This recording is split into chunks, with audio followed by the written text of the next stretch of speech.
जान है आप, इमरान खान है आप।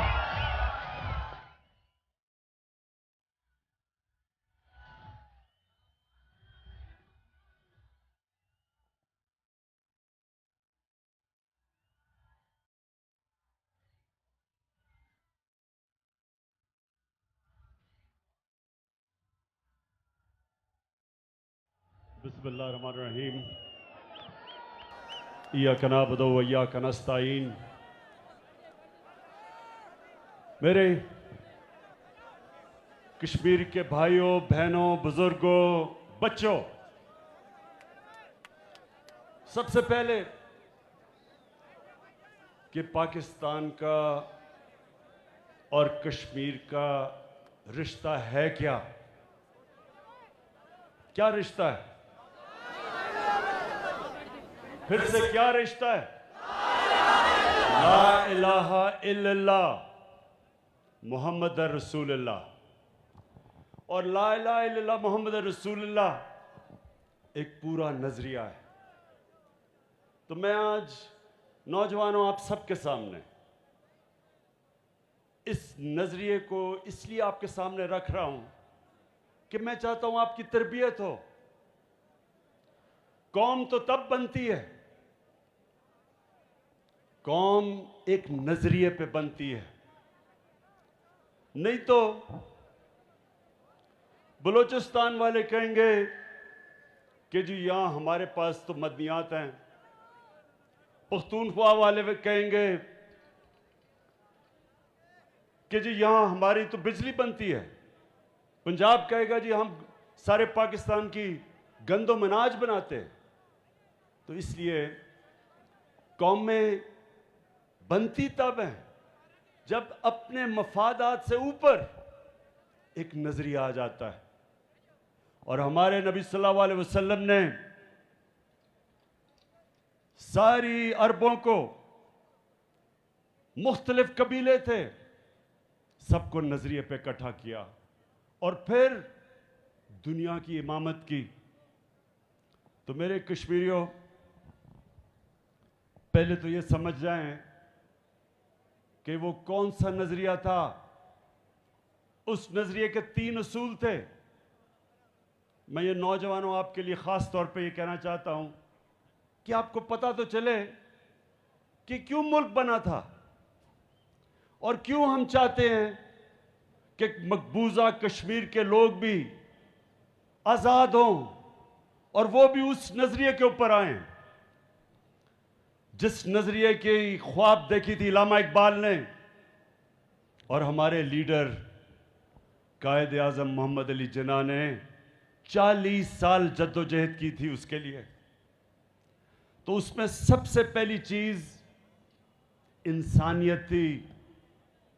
मदीना की रियासत में जो हमारे नबी सल्लल्लाहु अलैहि वसल्लम की सुन्नत थी और अल्लाह हमें हुक्म देता है उनकी सुन्नत पे चलो, उस पे सबसे पहले मदीना की रियासत को उन्होंने दुनिया की तारीख की सबसे पहले फलाई रियासत बनाया।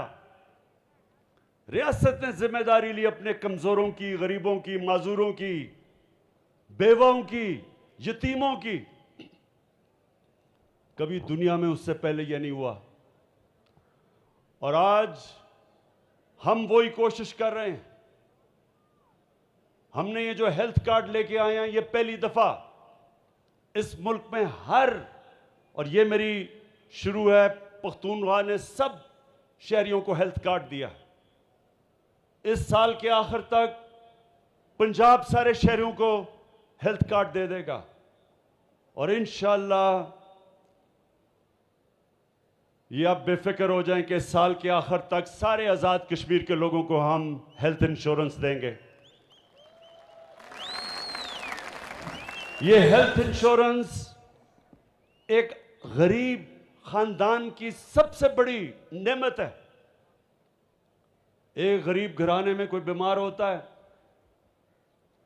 सारा उनका बजट तबाह हो जाता है, चीजें बेच देते हैं, कर्जे चढ़ जाते हैं, एक खानदान गुर्बत के नीचे चला जाता है।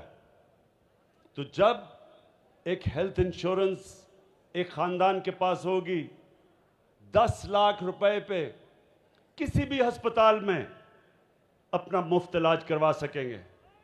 और यह है इंशाअल्लाह शुरुआत कि पाकिस्तान को एक फलाई रियासत बनाने पे। फिर हम एक नई चीज लेके आए हैं। पाकिस्तान की तारीख में पहली दफा एक आम लोगों के लिए जिनके पास कभी पैसा नहीं था एक घर खरीदने का, उनके लिए नया पाकिस्तान हाउसिंग स्कीम लेके आए हैं।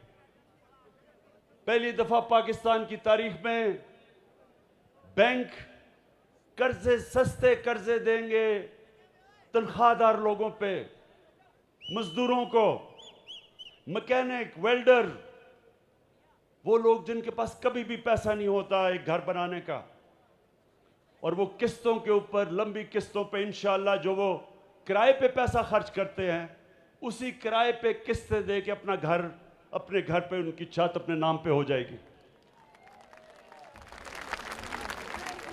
इसके अलावा हम एक नया प्रोग्राम शुरू करने लगे हैं, कामयाब पाकिस्तान।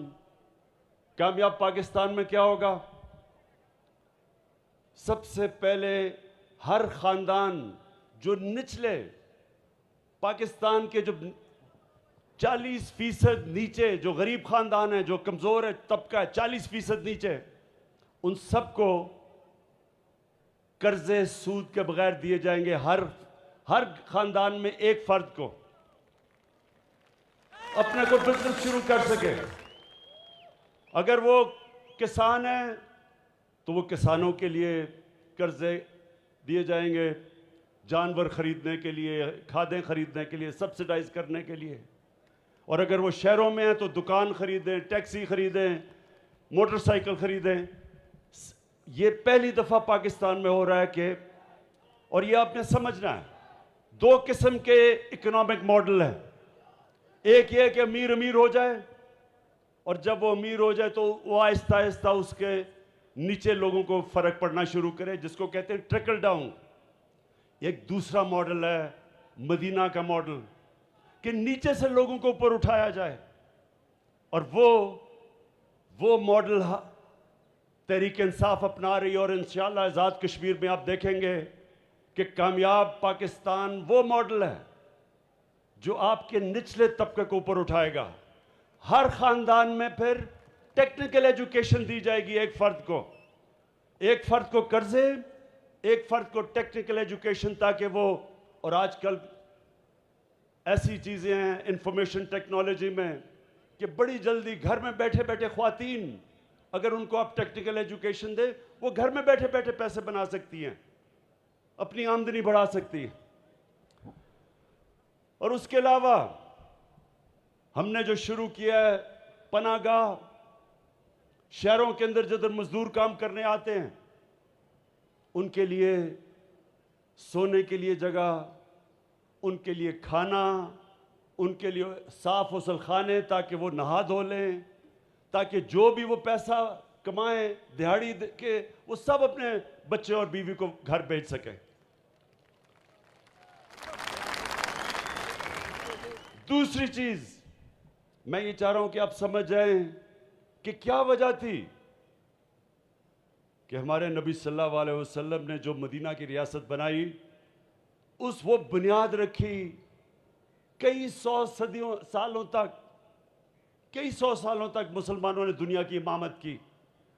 तो सबसे पहले इंसानियत, और मैं ये आपको बताऊं, ये चाइना ने आज किया है।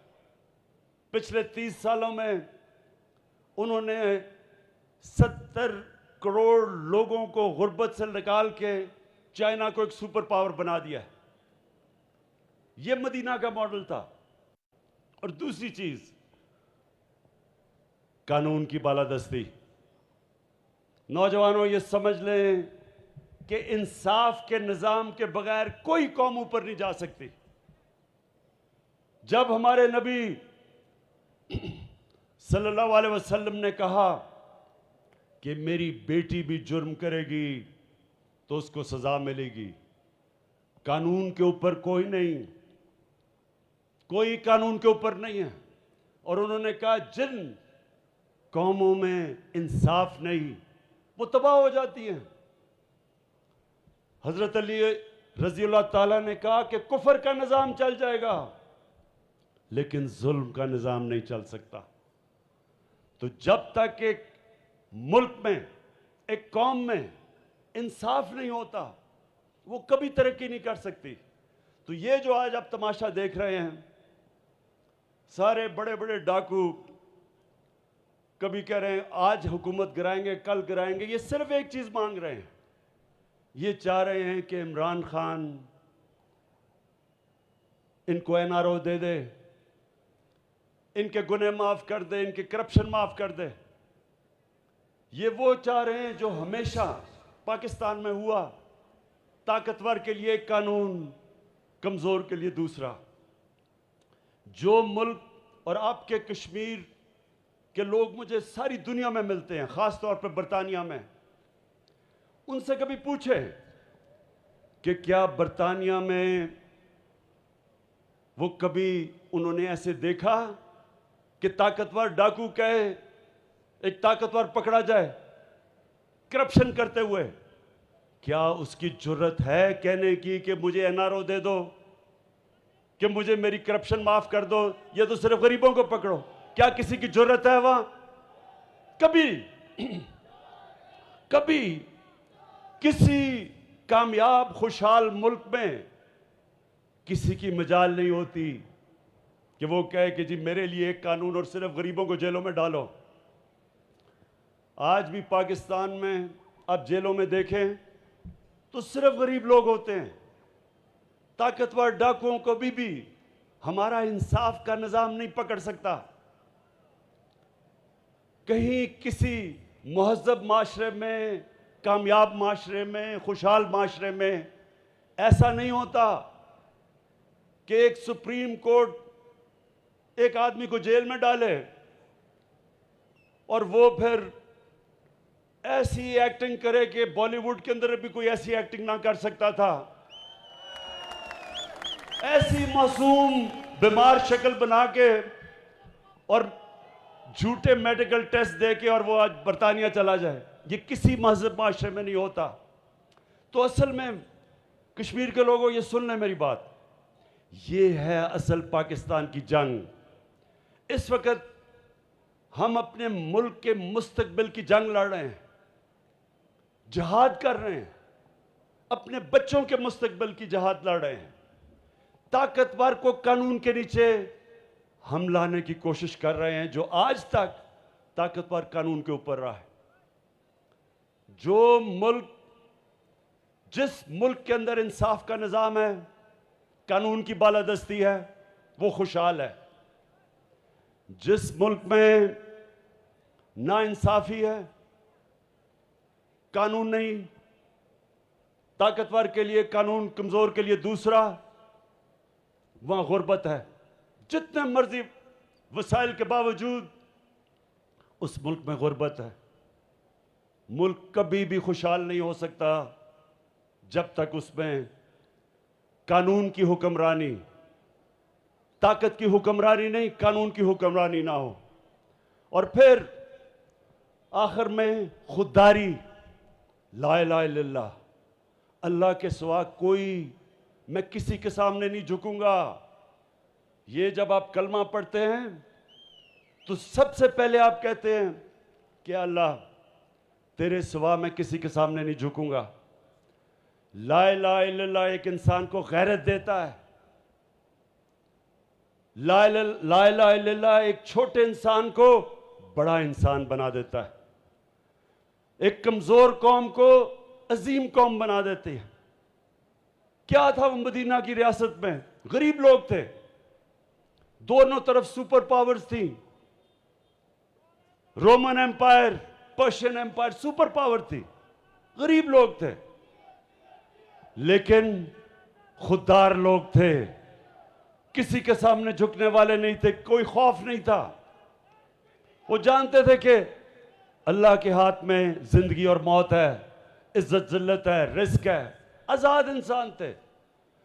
दुनिया की तारीख में इतनी तेज एक कौम उठ के आधी दुनिया पे नीचे आ गई, जो मदीना की रियासत के मॉडल में हुआ। और यही पाकिस्तान में हमने करना है। बदकिस्मती से अब तक हम लोगों के सामने हाथ फैलाते फिरे हैं, कभी किसी से एड तो कभी किसी से कर्जे। कभी हमने अपने पैर पे खड़ा होना नहीं कोशिश नहीं की।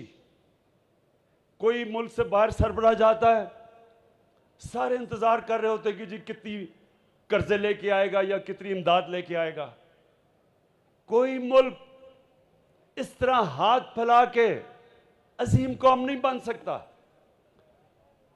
तो मेरे कश्मीरियों, ये इंशाल्लाह अब ये जो पाकिस्तान बनने जा रहा है, इंशाल्लाह ये किसी के सामने हाथ तो फैलाना दूर की बात है, ये लोगों को इंशाल्लाह गरीब मुल्कों को इमदाद दिया करेगा। कश्मीर के लोगों, मैं आज मकबूजा कश्मीर के जो अजीम लोग हैं उनको आज मैं ख़ास पैगाम देना चाहता हूं। सिर्फ पाकिस्तानी कौम ही नहीं आपकी तरफ देख रही, सिर्फ हम ही नहीं आपके ऊपर फख्र करते। जिस तरह आपने जुल्म के सामने आप खड़े हुए हैं, जिस तरह आपने खुददारी दिखाई, जिस तरह आपकी बुरहान वानी जैसे नौजवान जिन्होंने अपने जानों की कुर्बानियां दी हैं, सिर्फ पाकिस्तान में नहीं आपको अप्रिशिएट किया जा रहा, और आप पे सारी दुनिया देख रही है आपकी अजमत पे, आपकी दिलेरी पे, आपकी कुर्बानियों पे। सारी मुसलमान दुनिया आपकी तरफ देख रही है और आपके लिए दुआएं कर रही है कि अल्लाह इनको इसी तरह सब्र और ताकत दे, इसी तरह इनको जज्बा दे खड़ा होने का और जुल्म के सामने खड़ा होने का। कोई नहीं समझ रहा था कि जब नरेंद्र मोदी ने 5 अगस्त को कश्मीर के ऊपर जो जुल्म करना, मजीद जुल्म करना शुरू किया, पहले भी जुल्म था, कोई नहीं समझ रहा था कि कश्मीर के लोग वो बर्दाश्त कर जाएंगे। दुनिया समझ रही थी वो घुटने टेक देंगे, लेकिन कश्मीरियों का वो जज्बा और जो उनके अंदर ईमान है, वो नहीं समझते थे कि इस तरह का मजबूत पुख्ता ईमान वाले लोग हैं वो। तो हम आज सब आपको सलाम कर रहे हैं, कश्मीर के, मकबूजा कश्मीर के लोगों। इंशाअल्लाह जो कुरान में अल्लाह का वादा है ईमान वाले लोगों के लिए कि हर मुश्किल के बाद मैं आसानियां पैदा करता हूं। इंशाअल्लाह अच्छा वक्त आपके सामने आ रहा है। हम पाकिस्तान में आपके लिए दुआएं तो करते हैं, मैं आपको यह कहता हूं कि इंशाअल्लाह सारी दुनिया में आपका सफीर बन के निकलूंगा, आपकी आवाज उठाऊंगा और उठाता जाऊंगा। ये जो बीजेपी और बीजेपी का आरएसएस, जो आरएसएस का नजरिया है, जो सिर्फ कश्मीरियों के ऊपर जुल्म नहीं कर रहा, हिंदुस्तान में जो मुसलमान हैं, जो क्रिश्चियंस हैं, जो सिख हैं, जो उनकी शेड्यूल्ड कास्ट हैं, इन सब के ऊपर ये आरएसएस का नजरिया इन सब को खौफ दिला रहा है, खतरा है उनको बराबर के शहरी नहीं ये समझते, बल्कि ये आरएसएस का नजरिया सबसे ज्यादा खतरा हिंदुस्तान को है उससे। हम हर फोरम पे इनके लिए खड़े होंगे और मैं इंशाल्लाह हर फोरम पे इनकी आवाज़ बुलंद करूंगा। मैं आपको आखिर में ये 2 चीज़ें कहना चाहता हूं कि अपने ज़हन में डाल लें कि जिस पार्टी के लीडर का पैसा, उसकी जायदाद, उसकी बिजनेस पाकिस्तान में नहीं है, वो कभी आपके लिए स्टैंड नहीं ले सकता। अगर मेरा पैसा बाहर हो, मेरे भी जायदादें बाहर हो, मैं कभी अमेरिका को एब्सोल्युटली नॉट ना कह सकता। मैं भी अमेरिका को कहता कि ठीक है जी, पाकिस्तान में ड्रोन अटैक करो, मैं मजम्मत करता रहा लूंगा और आप पाकिस्तानियों को मारते जाओ, जो हमारे लीडर्स कह चुके हैं। ये इसलिए मैं कर सकता हूं क्योंकि मेरा जीना मरना पाकिस्तान में है। इसलिए कश्मीर के लोगों के ज़हन में डाल लेना कि पहले तो वो आपका कभी लीडर हो ही नहीं सकता जिनकी जायदादें और बिजनेस और पैसा और बैंक बैलेंस मुल्क से बाहर पड़े हो। और दूसरा कि जो कश्मीर के नौजवान हैं और ख़ास तौर पर मकबूजा कश्मीर के नौजवान जिस दिलेरी से आज जुल्म का मुकाबला कर रहे हैं, वो कभी एक डरपोक, एक बुज़दिल, एक करप्ट, एक झूठे आदमी को लीडर नहीं तस्लीम कर सकते। मैं आज अपने सारे कैंडिडेट्स के नाम पढ़ना चाहता हूं।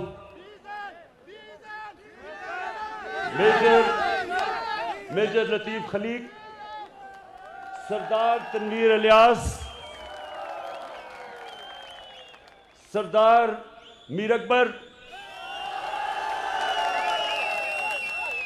चौधरी अमीर नजीर, अब्दुल कयूम न्याजी।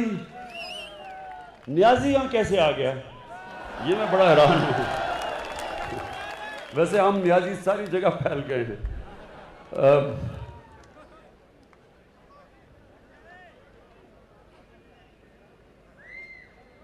खताब आजम खान, नैयर अयूब खान